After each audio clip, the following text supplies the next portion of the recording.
నవరాత్రులలో 2వ రోజు దేవి బ్రహ్మచారిణి. నవదుర్గలలో 2వ రోజు బ్రహ్మచారిణి దేవికి అర్చన చేస్తారు. బ్రహ్మ అంటే తపస్సు, జ్ఞానం. చారిణి అంటే ఆచరించేది. ఈ అమ్మవారు కఠినమైన తపస్సుతో మహాశక్తిని సంతరించుకున్న రూపం. ఈమె శాంతమయమైన కరుణాస్వరూపిణి. ఒక చేతిలో జపమాల అంటే రుద్రాక్ష, మరొక చేతిలో కమండలం. ఈమె తపస్సు, ఆత్మ నియంత్రణ, ధైర్యం, అచంచల భక్తికి ప్రతీక. ఈ తల్లిని ఆరాధించిన వారికి కష్ట నష్టాలు దూరమై ధైర్యం, సాహసం, జ్ఞానం కలుగుతాయి.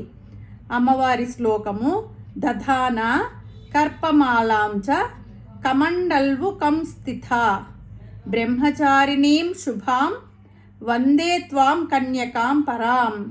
అంటే అర్థం ఏమంటే, జపమాల, కమండలాన్ని ధరించి తపస్సుతో శోభిల్లుతూ పరమశుభాన్ని ప్రసాదించే బ్రహ్మచారిణి అమ్మవారికి నమస్కరిస్తున్నాను అని ఈ శ్లోకానికి అర్థం.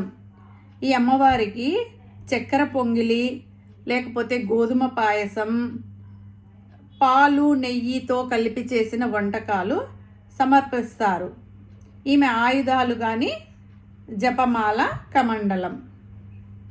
శ్రీమాత్రే నమః.